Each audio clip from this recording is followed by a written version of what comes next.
Good morning, beautiful people of Fireside. Good to see you guys on.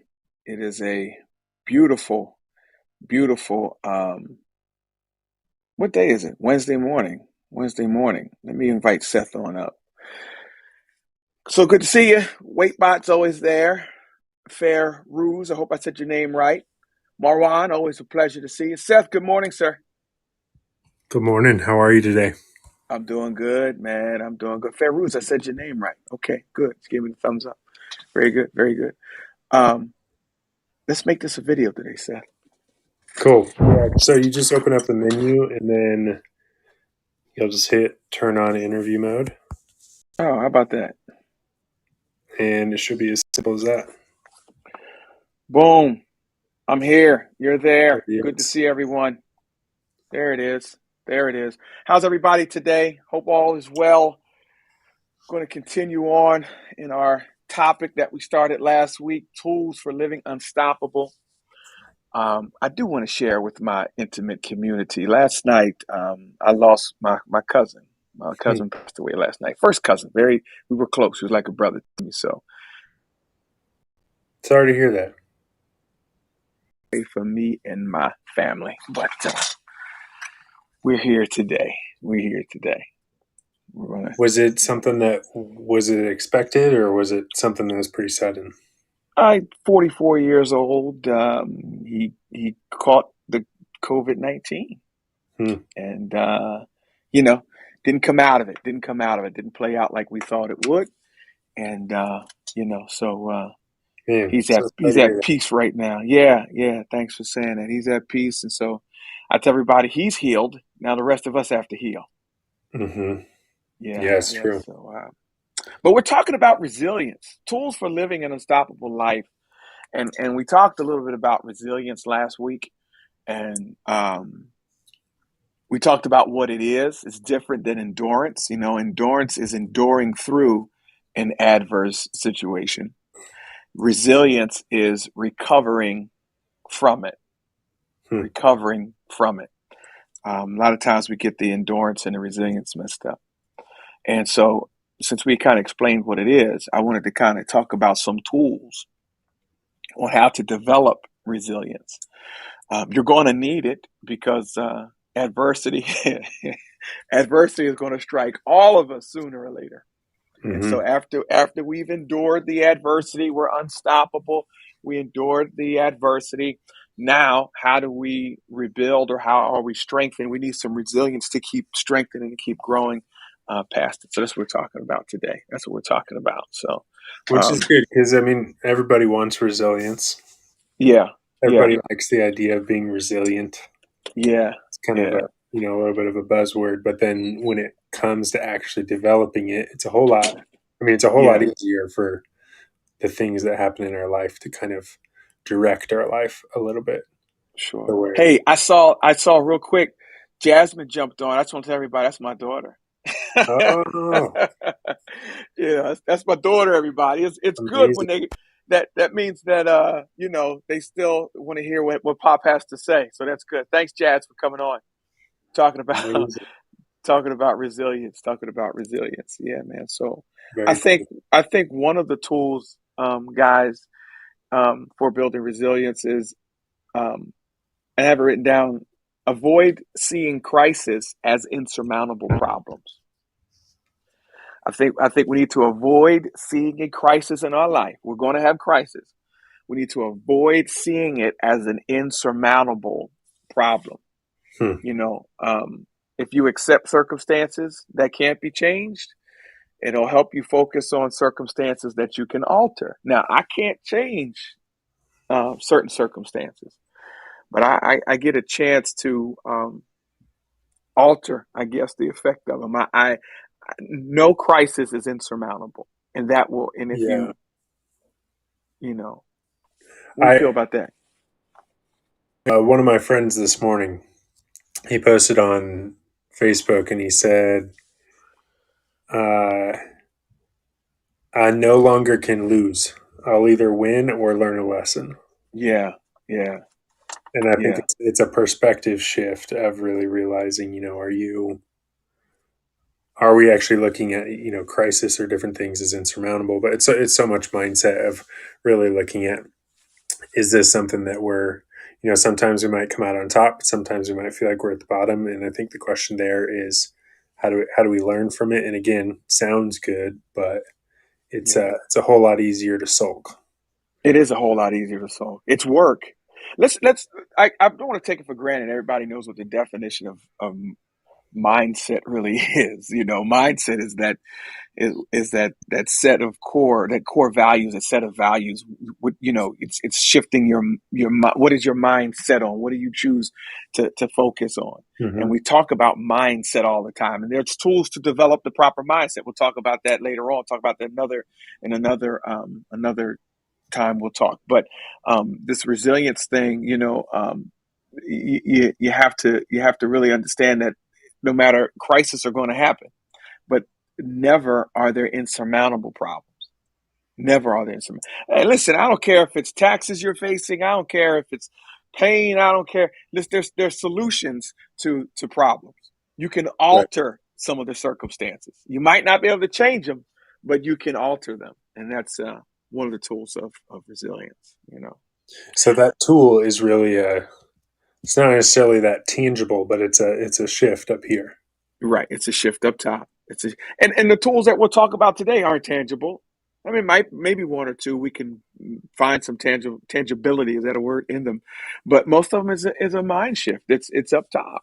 And I You think know. that speaks to that. That's where the change, that's where the growth, that's where the transformation happens. Like when becoming resilient, when Yeah. working through situations that at some point might seem insurmountable, or Yeah. at some point the pain you're going through might seem insurmountable. It Yeah. it really is about how we're thinking about things, how we're approaching things. And I Yeah. think that yeah, I'm learning a lot about and becoming just becoming more inspired by this idea where it's simple, but what we focus on, we're going to pay more attention to it. We're going to notice it more. So if we're Yeah. looking for opportunities to grow out of situations, our minds, our eyes, our life, we're going to notice the opportunities around us that are going to help us grow. What But if would your we're life? focused on it, if we're focused on the negative of it, we're just going to see Yeah. the negative. Man, I totally agree. I totally agree. What would our lives really look like if we looked for growth opportunities in everything, not just in adversity, but even in success? What Hmm. what if we woke up every day looking for a growth opportunity? Right. Yeah. I Man, mean, it would change. everything would change, and uh, this is where you hear some stuff about law of attraction, and I feel there's some things I love about that conversation. There's some things I don't love, Okay. um, and What don't this is you not love? what What don't you love about that conversation? I'm interested to know what don't you love about that? what I don't love is I think that oftentimes the law of attraction is taken so far that people that the ideology behind it is that like we are initially God, like that we are the Right. creators, that we are Right. God. Right. And that's where, just personal worldview, like I believe that there's a God. I believe he's actively involved in orchestrating a Yeah. lot of things around us in our life. And I think that he's, the source of opportunities and all of from everything around us. So Yeah. that's where my personal beliefs come up Okay. against a little bit. Yeah.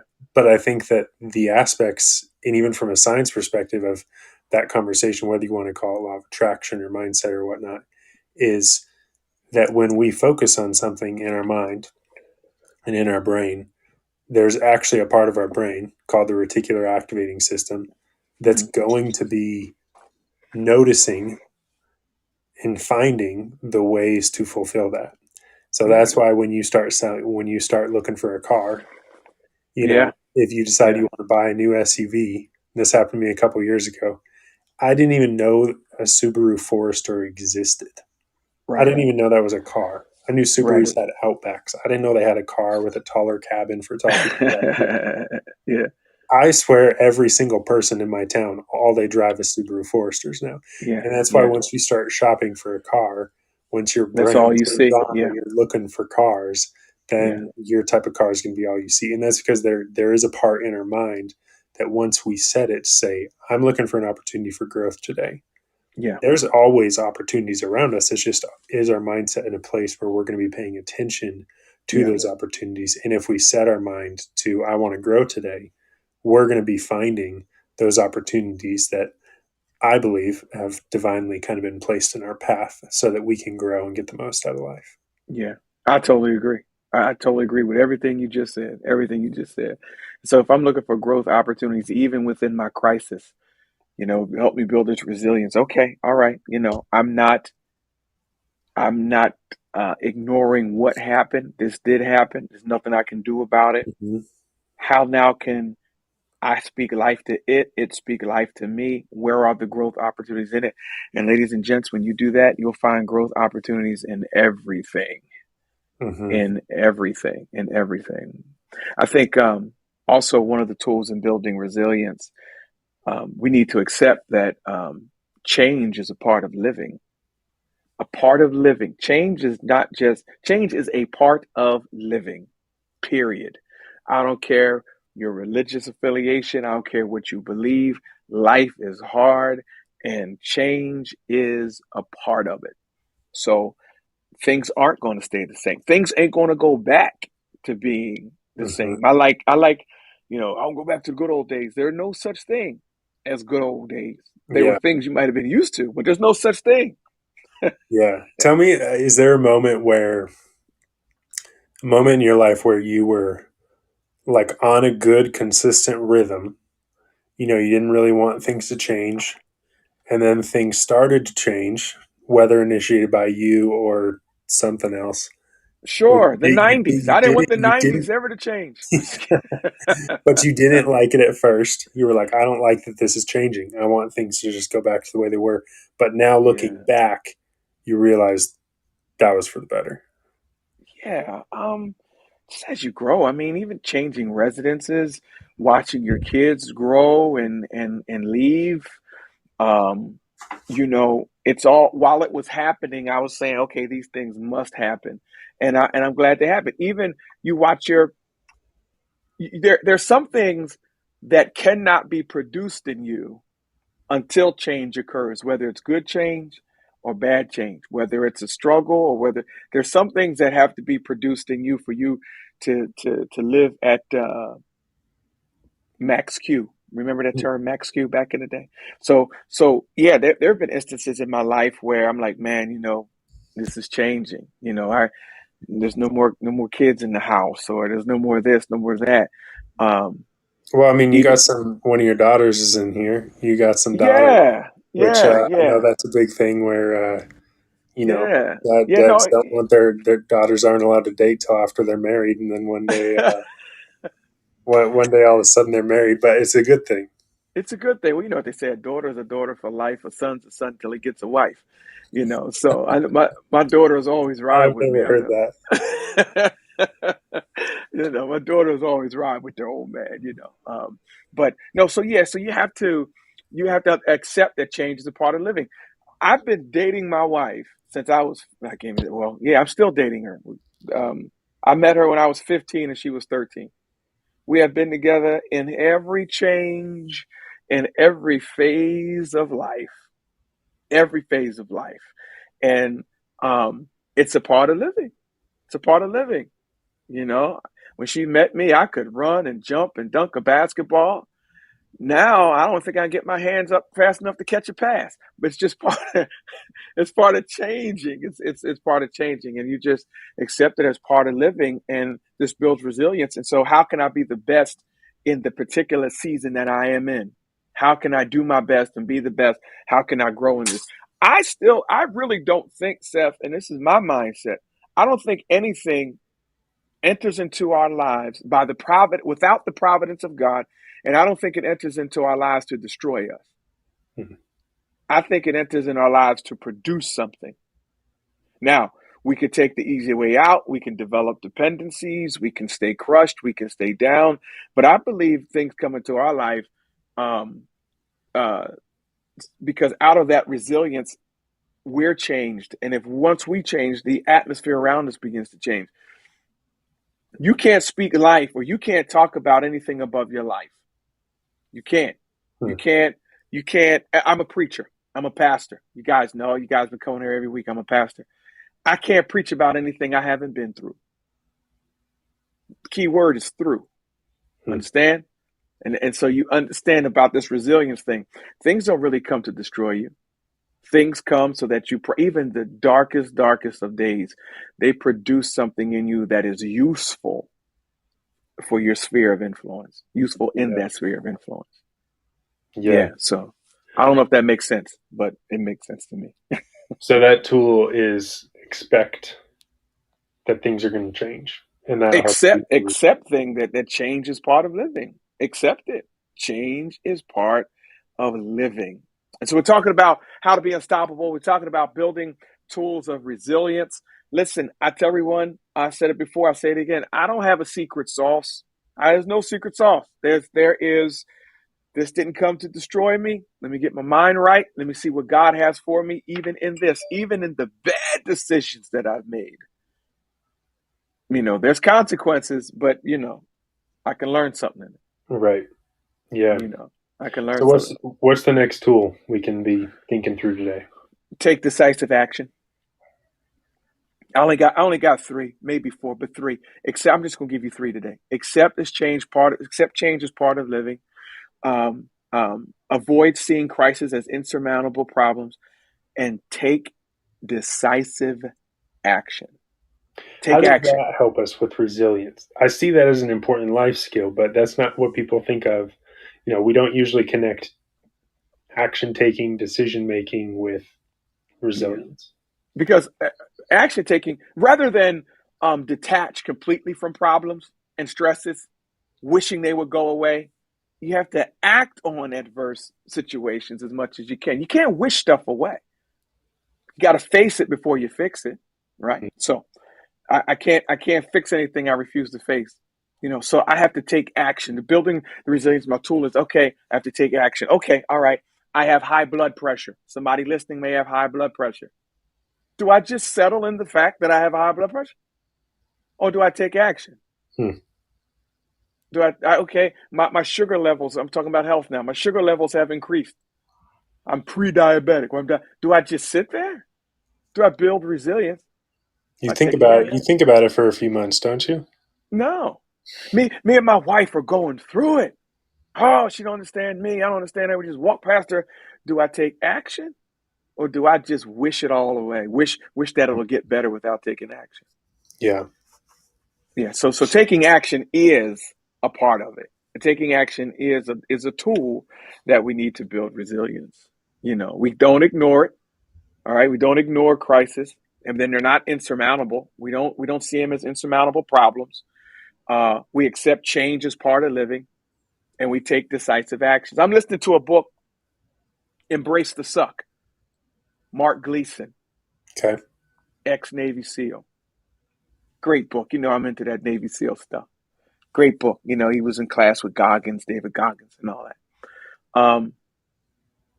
He talks about other soldiers that had arms blown off and faces blown off.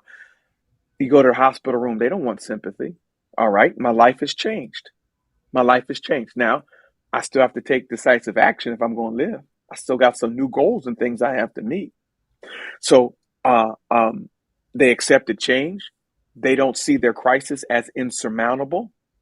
All right, I lost a leg.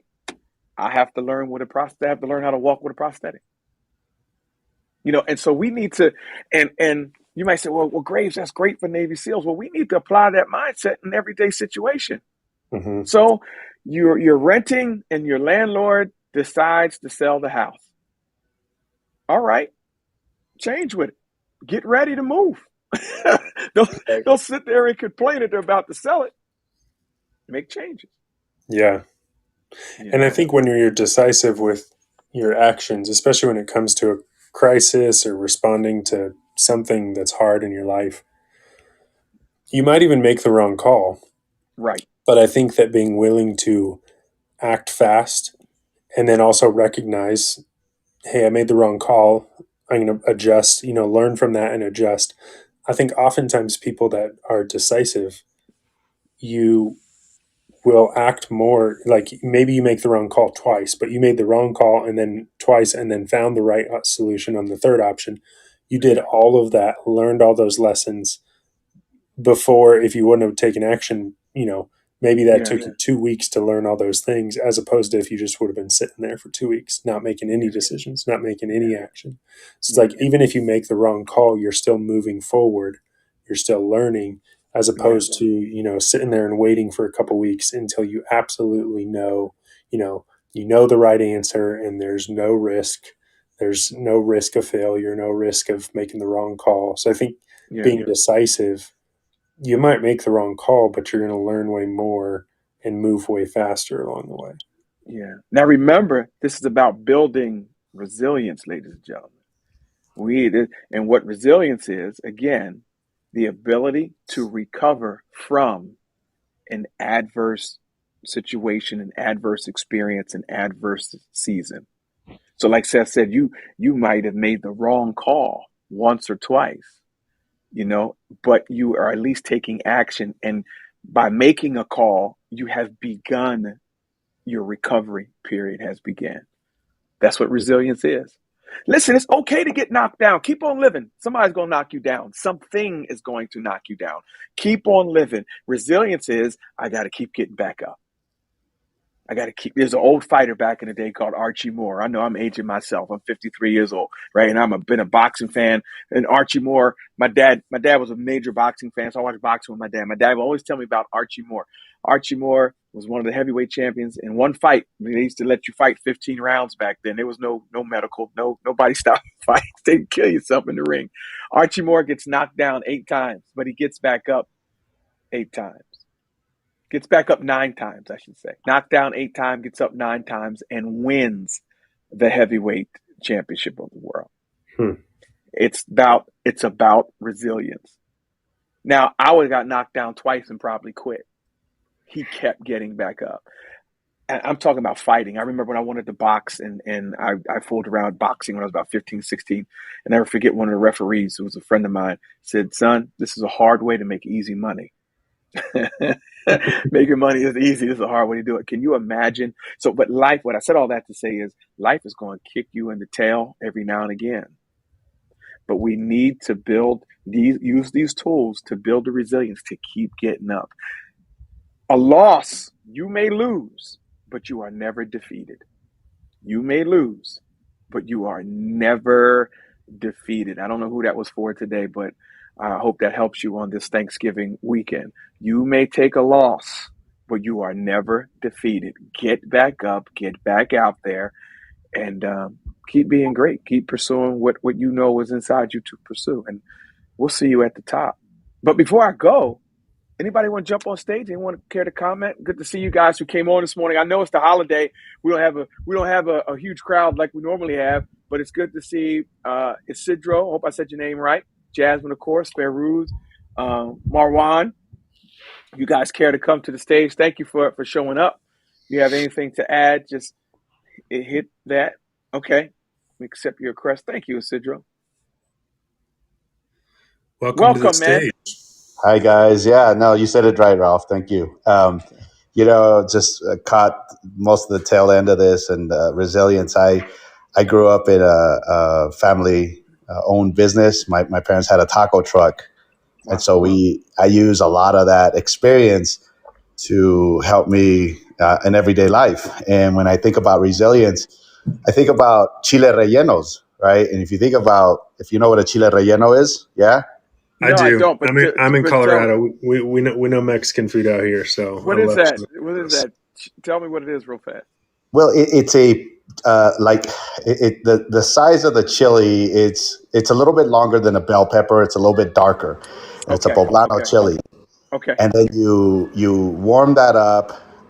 You put it under fire, and then it softens up. You peel off all the burnt ends of Yeah. it, and then you cut it in the middle, and then you stuff it with most Oaxaca cheese, or you could use beef, or you could use whatever you want to stuff it in there, and then you make this special batter that's infamous with the chile, and then you fry it, And then that becomes this one delicious thing, right? And but the process of what that chile goes through is resilient. I call it chile resilient. I mean, because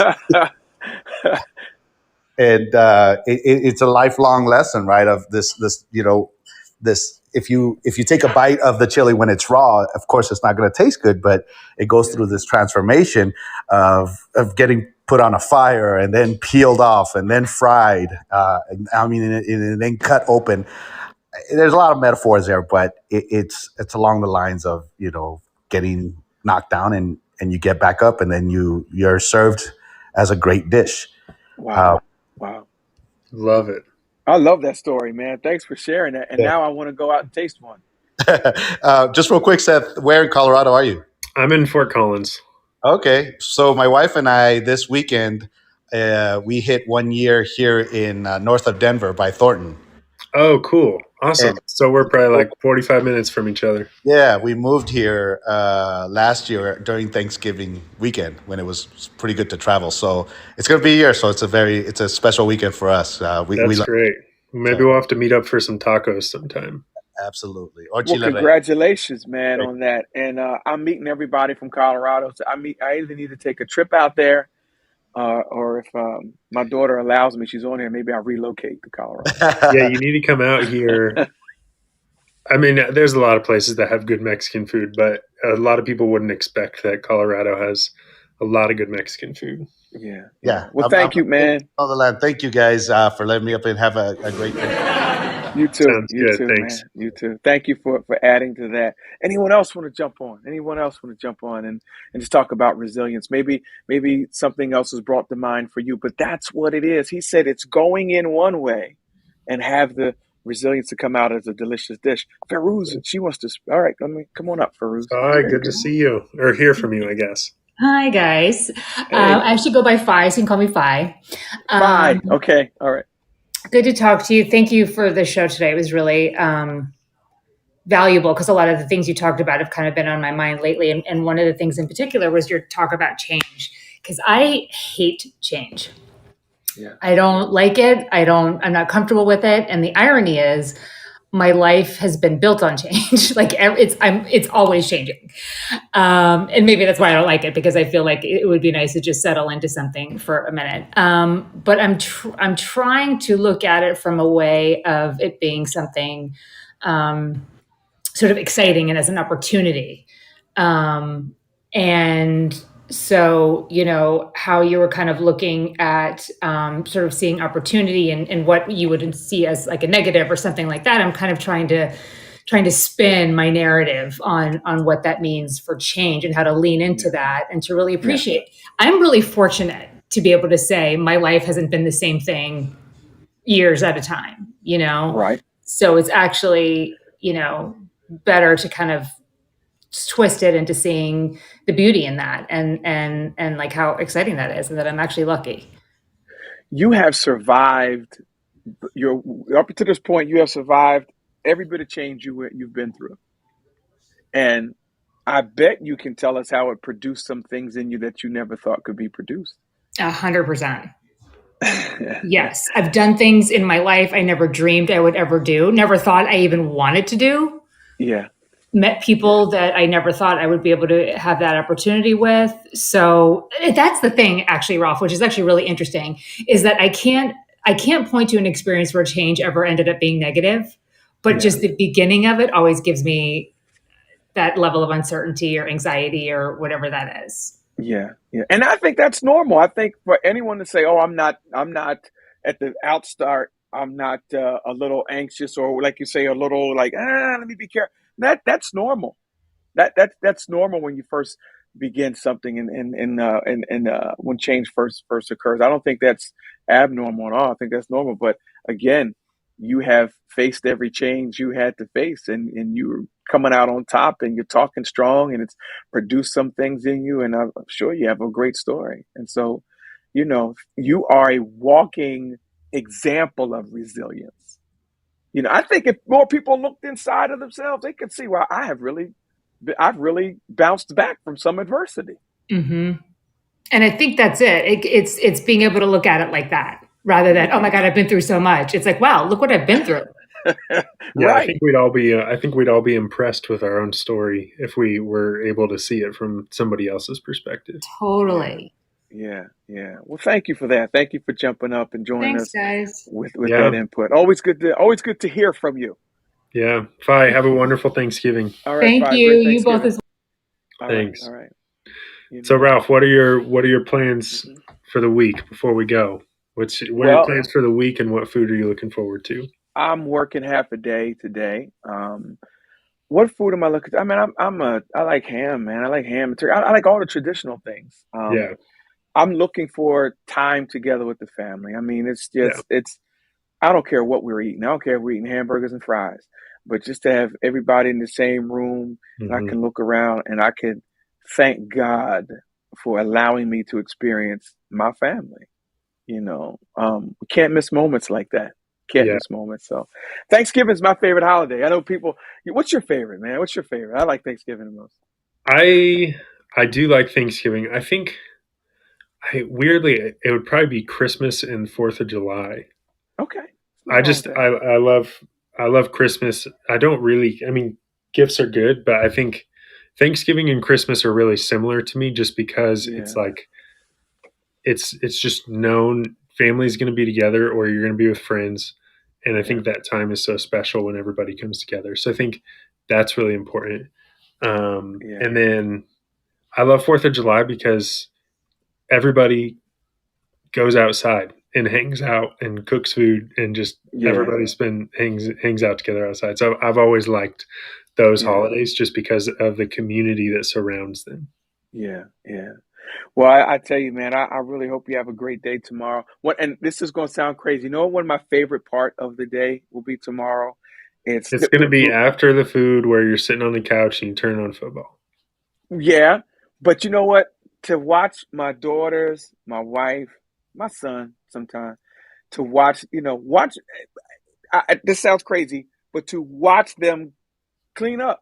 When I say Mm. because you listen to the conversations, you listen to you know to work together as they clean up the kitchen and do some different things. And I'm taking the trash out, my son taking the trash.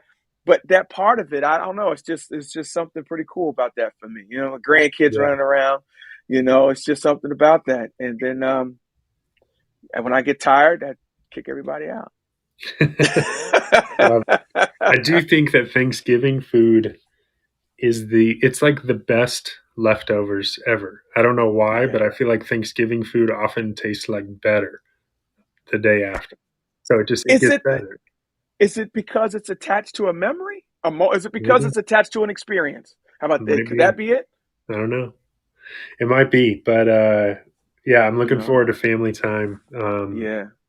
We'll have four. Well, I'm the youngest of five, so there'll be four of us here together with my parents. Ah, so you're the Not youngest. all. That explains it. So you're mommy's favorite.